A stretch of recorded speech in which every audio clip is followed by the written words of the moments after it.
Gegara polemik Pilpres yang diikuti anak presiden, masyarakat lupa kalau hanya Ganjar dan Mahfud yang merupakan anak dari orang-orang biasa, orang penting di partai, apalagi keturunan orang berpengaruh di negeri ini.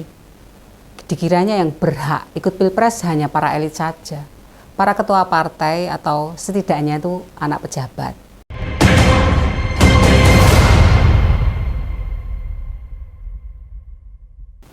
Bagi yang belum tahu, Pak Ganjar ini adalah anak Letnan 1 polisi yang tugas akhirnya di Polres Purworejo. Makanya meski dilahirkan di Karanganyar, sejak SD hingga dewasa tinggal di Purworejo. Sedangkan Pak Mahfud merupakan anak pegawai kecamatan. Sekali lagi, pegawai kecamatan dan bukan anak camatnya loh. Keduanya orang biasa, sama seperti kita semua. Dan yang pantas kita syukuri anak-anak keduanya dididik seperti anak Pak Jokowi awal-awal jadi presiden. Semestinya berharap bahwa majunya Gibran Raka Buming Raka harus jadi cerminan Mas Alam serta putra-putri Pak Mahfud. Bagaimana sebenarnya berkarir sesuai jalurnya. Alhamdulillah, anak Pak Mahfud semua sudah punya jalan hidup sendiri sebagai dokter. Dan ada juga yang sedang kuliah di S3 di Belanda. Lalu di PDIP, jujur saya aja nggak tahu tuh jabatan Pak Ganjar. Hanya tahu beliau mantan gubernur Jawa Tengah. Selama jadi gubernur pada masa pandemi, tiap hari ya nggak berhenti berkeliling. Ke pasar, ketemu petani, ketemu nelayan, diajak dialog, memberi semangat kepada mereka, dan nggak mudah menyerah dengan adanya pandemi saat itu. Lihat saja bagaimana waktu Pak Ganjar berbincang dengan warganya. Bisa sambil tertawa lepas. Apakah ada capres lain yang bisa melakukan seperti itu? Sedangkan Pak Mahfud, Menko Polhukam, beberapa kali menjabat menteri atau hakim di Mahkamah Konstitusi. Usai tidak menjabat kembali ke Universitas Islam Indonesia jadi pengajar seperti jabatan sebelum jadi menteri. Tidak bergabung ke partai meski sudah pernah jadi politisi PKB. Dari dulu sampai sekarang sikapnya masih sama. Patuh pada hukum, bersandar pada aturan yang ada. Teman-teman tahu siapa dua pasangan capres-cawapres lawan mereka? Baik dari koalisi Indonesia Maju, satu lagi koalisi perubahan. Mereka semua adalah orang-orang elit. Pak Anies Baswedan, cucu pahlawan kemerdekaan kita. Pak AR Baswedan, bergaulnya sama petinggi partai. Setelah selesai jabatan dari menteri, tidak terlihat tuh nongkrong atau bergaul dengan masyarakat. Sementara Caimin, yang merupakan putra dari almarhum Kiai Muhammad Iskandar, seorang kiai besar di Jombang, Jawa Timur, masih kerabat Gus Dur. Salah satu kehebatan Caimin mampu bertahan sebagai ketua umum PKB selama 15 tahun. Itu kehebatannya. Lantas, dua orang pasangan capres-cawapres koalisi Indonesia Maju. Apa perlu kita kenalkan juga? Prabowo Subianto, Letnan Jenderal Purnawirawan, bekas menantu Presiden Soeharto. Presiden kedua di Indonesia yang berkuasa hingga 32 tahun lamanya. Apakah karena ini menantu penguasa Orde Baru ini yang menyebabkan dirinya merasa tak mau menyerah untuk bertahan atau terus-menerus ikut Pilpres sehingga 4 kali tahun depan?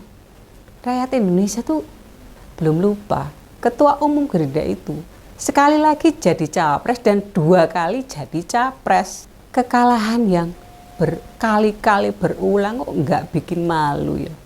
Nggak enak hati gitu loh. Bahkan sungkan kalau publik menuduhnya pemburu kekuasaan.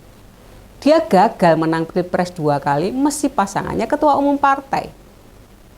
Tahun 2009 dia kalah walaupun mendampingi Ibu Mega, ketua umum PDIP. Tahun 2004 lagi-lagi kalah meski sudah berpasangan dengan Hatta Rajasa, ketua umum PAN. Kali ini dia menggandeng anak presiden agar bisa memenangkan kontestasi. Hat-trick. Lah, namanya hat-trick itu menang 3 kali berturut-turut. Lah ini kalah berturut-turut. Namanya opo ya? Tapi sadarkah teman-teman, dia pernah gagal 2 kali berpasangan dengan anak presiden. Sekali gagal menang Pilpres ya waktu bersama Putri Bung Karno di Pilpres 2009. Sebelumnya dia gagal mempertahankan rumah tangganya. Tahun 98 bahtera keluarganya kandas meski beristrikan anak Presiden Soeharto. Apakah kontestasi tahun depan makin menggenapi kegagalan ketiganya berpasangan dengan anak presiden? Double hat-trick itu. Walah. Yang pasti, kembali ke pemimpin yang pasti saja ya. Pak Ganjar tumbuh dan besar di kampung, menempuh kuliahnya dengan tertatih-tatih. Malah sempat cuti kuliah 1 tahun gegara tak sanggup bayar kuliah. Pak Mahfud meski pertama menjabat menteri tahun 2000-an tidak merubahnya jadi politisi arogan atau banyak tingkah. Beliau merupakan sedikit dari para tokoh yang masih bersinar usai reformasi. Lawan beliau berdua, orang-orang yang mengendalikan partai politik, banyak orang bilang justru capres yang bukan ketua umum partai bakal dikendalikan penuh oleh pemimpin partai. Jawabnya sederhana saja. Apakah Pak Jokowi dalam kendali Bu Mega? Apa yang mencerminkan kendali Bu Mega? Kalau hanya menempatkan Mbak Puan jadi menteri. Atau Bu Mega sebagai ketua Badan Pembina Ideologi Pancasila, itu bukan bentuk kendali. Bukankah menempatkan Gibran cawapres Prabowo menunjukkan Jokowi tidak bisa diatur PDIP? Justru makin meneguhkan Jokowi bukan orangnya Mega. Di sisi lain, ada yang pantas kita pertanyakan. Apakah Anies bisa mandiri bahkan melawan Ketua Umum Nasdem? Kawin paksa Anies Caimin atau Prabowo Gibran bukti adanya intervensi itu. Lantas Ganjar Mahfud disamakan dengan kawin paksa pula. Benarkah Pak Mahfud bisa ditekan-tekan andai sudah jadi wapres dibandingkan Caimin dan Gibran? Bicara kapasitas, dedikasi, komitmen, Profesor Mahfud jelas jauh di atas keduanya. Sebagai rakyat, sandaran harapan kita jelas lebih terjamin jabatan wakil presiden dijabat Pak Mahfud. Track record, rekam jejak, nggak bisa dipungkiri, jelas jadi pijakan mengapa kita ini pantas memilih jagoan cawapres ini. Jadi Pilpres kali ini rakyat diuji keteguhan hatinya, ditantang kejeliannya, apakah akan tetap mempertahankan calon dari status quo yang notabene para pemilik kekuasaan negara ini, atau memilih kandidat yang bisa mewakili sebagai pemimpin ketika di awal perjalanan hidupnya merasakan getirnya hidup, pahitnya bertahan di saat menderita, serta bagaimana mengais nafkah sehari-hari dengan perjuangan. Dulu tahun 2014 Pak Jokowi juga simbol dari pejuang perasaan dan pikiran rakyat. Tapi kini dia sudah jadi penguasa.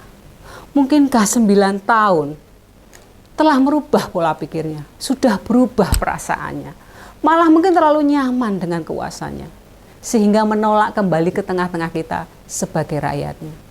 Pak Jokowi sudah bukan kita, melainkan menjadi mereka, para pemilik kuasa, berkomplot dengan oligarki, sudah mengerti bagaimana memanipulasi suara rakyat. Pak Jokowi bisa jadi enggan kembali jadi warga biasa, mengurus usaha mebelnya yang dirunut sedarahnya, penuh dengan perjuangan, penuh dengan peluh keringat. Pak Jokowi menolak lengser dari Menara Gading yang mampu menggerakkan pejabat.